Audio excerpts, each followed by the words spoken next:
వాటి చేపిస్తున్నాడు కదా మా దగ్గర తక్కువ అని చెప్తాను. అవును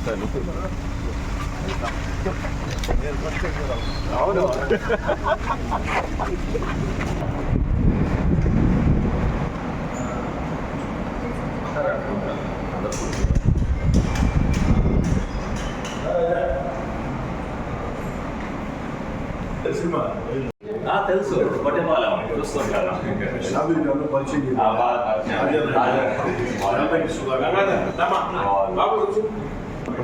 సెకండ్ ఒకసారి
రాష్ట్ర వ్యాప్తంగా ఏదైతే తెలుగుదేశం అధినేత చంద్రబాబు గారు, జనసేన అధినేత పవన్ కళ్యాణ్ గారు కలిసి ఉమ్మడిగా సంయుక్తంగా ఈ యొక్క ప్రజా వ్యతిరేక వైఎస్ఆర్ కాంగ్రెస్ పార్టీ ప్రభుత్వానికి వ్యతిరేకంగా పోరాటాలు చేస్తూ ఉన్నారు.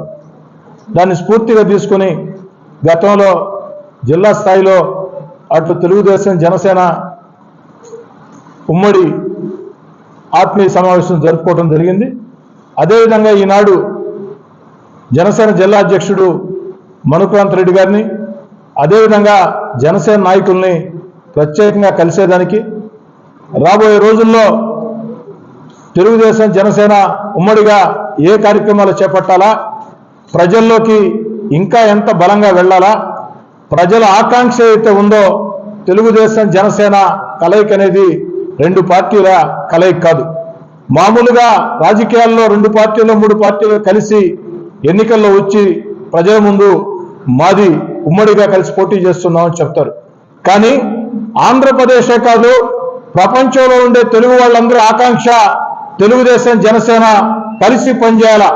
అందుకే ఈ తెలుగుదేశం జనసేన పుట్టుక కలయిక అది రెండు పార్టీల కలయిక కాదు, ప్రజల ఆకాంక్ష. మనుక్రాంత్ రెడ్డి గారు జిల్లా అధ్యక్షుడు, అదేవిధంగా జనసేన నాయకులు అందరం కూడా కలిసికట్టుగా పోరాటం సాగించి ఏదైతే నెల్లూరు జిల్లాలో 10కి 10 అసెంబ్లీ స్థానాలు, 2 ఎంపీ స్థానాలు కూడా తెలుగుదేశం జనసేన ఉమ్మడి అభ్యర్థులు గెలిచే విధంగా ప్రతి ఒక్కరం కష్టం చేస్తామని, ఇక అభ్యర్థుల ఎంపిక అవన్నీ కూడా ఇందాకే మనుక్రాంత్ రెడ్డి గారు చెప్పినట్టు అటు చంద్రబాబు గారు పవన్ కళ్యాణ్ గారు నిర్ణయం తీసుకుంటారు. చంద్రబాబు నాయుడు గారు పవన్ కళ్యాణ్ గారు తీసుకున్న నిర్ణయాన్ని నెల్లూరు జిల్లాలో ఉండే ప్రతి తెలుగుదేశం జనసేన కార్యకర్త నాయకుడు శిరసా వహించి పూర్తి స్థాయిలో ఈ జిల్లాలో గత ఎన్నికల్లో ఏదైతే YSR Congress party clean sweep ఏ విధంగా చేసిందో ఈసారి జరిగే ఎన్నికల్లో 10కి 10 ఎమ్మెల్యే స్థానాలు, 2 ఎంపీ స్థానాలు తెలుగుదేశం జనసేన క్లీన్ స్వీప్ చేయబోతుంది. మరో 2 నెలల్లో ఎన్నికలు జరగబోతున్నాయి. ఈ యొక్క ఎన్నికలు జరిగిన వేళ ఆ కౌంటింగ్ రోజు సాయంకాలం నేను చెప్పిన మాటలు యథాతథంగా ప్రజలందరికీ కూడా తెలుస్తాయి. ప్రజల స్థాయి జిల్లా స్థాయి దాకా ఎక్కడికక్కడ ప్రజల్లోకి వెళుతూ ఉంటే ప్రజలు చెప్పే ప్రతి మాట, ప్రతి ఒక్కరి నోట వచ్చే మాట, ఈసారి తెలుగుదేశం జనసేన కొట్టేస్తాం, ఈసారి తెలుగుదేశం జనసేన కొట్టేస్తాం అన్న భావన ప్రజల్లో విస్తృతంగా ఉంది. అంటే దాని అర్థం ఈసారి తెలుగుదేశం జనసేనకి వేస్తామంటే దాని అర్థం గతంలో వేయలేదని. ఆ మాట బలంగా వినపడుతూ ఉంది ఎక్కడికెక్కడ. నిన్న సాయంకాలం నేను ఒక్కడే ఒంటరి కార్యక్రమం భాగంగా వెళుతూ ఉంటే కరెంట్ ఆఫీస్ సెంటర్లో ఒక 5-6 మంది యంగ్స్టర్స్ వచ్చి ఏం డోకాలేదు సార్, ఏం ఆలోచన చేయకండి, మేమంతా జనసేన, మేమంతా పవన్ కళ్యాణ్ గారి అభిమానులమే, మేమందరం కూడా కష్టపడి పనిచేస్తాం అంటే వాళ్ళు ఎవరో కార్యకర్తలు కూడా కాదు, అభిమానులు. అంటే అంత భావన ప్రజల్లో బలంగా ఉంది. దాన్ని సద్వినియోగం చేసుకుంటామని రాబోయే రోజుల్లో వైఎస్ఆర్ కాంగ్రెస్ పార్టీ ప్రజా వ్యతిరేక చర్యలకు వ్యతిరేకంగా ఏదైతే ఆ యొక్క ప్రజా వ్యతిరేక చర్యలు చేస్తూ ఉన్నారో దానికి వ్యతిరేకంగా ప్రజా ఉద్యమాలు అటు తెలుగుదేశం జనసేన మరింత ఉధృతంగా చేస్తుంది. ఇప్పటికే గత 5 ఏళ్లుగా నెల్లూరు జిల్లాలో ఏదైతే జనసేనని కష్టపడి జిల్లా అధ్యక్షుడిగా మనుక్రాంత్ రెడ్డి గారు కానీ వారి మిత్ర బృందం కానీ వారందరూ నడిపిస్తున్న తీరు, అదేవిధంగా నేనంటే ఓ ఏడాది ముందు తెలుగుదేశం పార్టీలోకి వచ్చా. నాకంటే ముందు నుంచి కూడా తెలుగుదేశం పార్టీలో చురుగ్గా పనిచేస్తున్నటువంటి క్లస్టర్ ఇన్ఛార్జీలు కానీ, డివిజన్ ఇన్ఛార్జీలు కానీ, డివిజన్ అధ్యక్షులు కానీ, బూత్ ఇన్ఛార్జీలు కానీ, రాష్ట్ర జిల్లా స్థాయిలో పదవులు ఉన్నటువంటి వారందరినీ కూడా అందరం కలగలుపుకుని ఒకే మాటగా ముందుకు సాగుతామని తెలియదు. ఈరోజు జనసేన పార్టీ జిల్లా కార్యాలయానికి మన నెల్లూరు రూరల్ శాసనసభ్యులు శ్రీ కోటంరెడ్డి శ్రీధర్ రెడ్డి గారు, అదేవిధంగా తెలుగుదేశం పార్టీ నాయకులు కోటంరెడ్డి గిరిధర్ రెడ్డి గారు, అదేవిధంగా మిగతా ముఖ్య టీడీపీ నాయకులందరూ కూడా ఈరోజు జనసేన పార్టీ జిల్లా కార్యాలయానికి రావడం చాలా సంతోషంగా ఉంది. మొదటి నుంచి కూడా ఎప్పుడైతే పవన్ కళ్యాణ్ గారు, చంద్రబాబు నాయుడు గారు జనసేన పార్టీ టీడీపీ కలిసి ప్రయాణం చేస్తారని నిర్ణయం తీసుకున్నప్పటి నుంచి ఉమ్మడి నెల్లూరు జిల్లాలో 10 నియోజకవర్గాల్లో జనసేన పార్టీ టీడీపీ కోఆర్డినేషన్ కానివ్వండి, అండర్స్టాండింగ్ కానివ్వండి, మొత్తం రాష్ట్రంలోనే ఒక ఆదర్శంగా నిలుస్తుంది.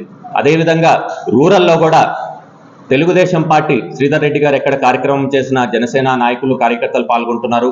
అదేవిధంగా జనసేన పార్టీ నాయకులు చేస్తుంటే టీడీపీ కార్యకర్తలు నాయకులు కూడా అందరూ పాల్గొంటున్నారు. జనసేన పార్టీ టీడీపీ ఒకటే లక్ష్యం, ఒకటే ఎజెండాతో ముందరికెళ్తున్నాం. వైసీపీ విముక్తి ఆంధ్రప్రదేశ్ దిశగా వెళ్తున్నాం. ఇది మేం కోరుకునేది కాదు, ఆంధ్రప్రదేశ్ రాష్ట్ర ప్రజలందరూ కూడా కోరుకుంటున్నారు. కరెంటు బిల్లు కట్టుకోలేకపోతాం, 4 రెట్లు పెరిగిపోయిందని చెప్తున్నారు. అదేవిధంగా నెల్లూరులో కూడా ఎన్నడూ లేనంత విధంగా క్రైమ్ ఎక్కువైపోయింది. నిజంగా మేము ఒకటే చెప్పుకుంటున్నాము, రాబోయే ఎన్నికలు చాలా కీలకమైనటి. మన భవిష్యత్తు, మన రాష్ట్ర భవిష్యత్తు, మన పిల్లల భవిష్యత్తు కూడా దాని మీద ఆధారపడి ఉంది.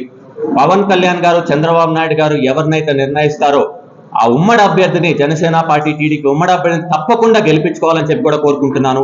అదేవిధంగా నేను ఒకటే చెప్పుకుంటున్నాను, ప్రజల్లో వైసీపీ మీద ఎంత వ్యతిరేకత ఉందంటే మేము ఎక్కడికి వెళ్ళినా వాళ్ళు ఒకటే చెప్తున్నారు, జనసేన అభ్యర్థి అయినా టీడీపీ అభ్యర్థి అయినా బండరాయిని నిలబెట్టినా కానివ్వండి మేము వాళ్ళనే గెలిపించుకుంటాం, వైసీపీకి మాత్రం ఎటువంటి పరిస్థితుల్లో ఓటైనామని చెప్తున్నారు. అంటే ఎంత దారుణంగా పరిస్థితి ఉంది.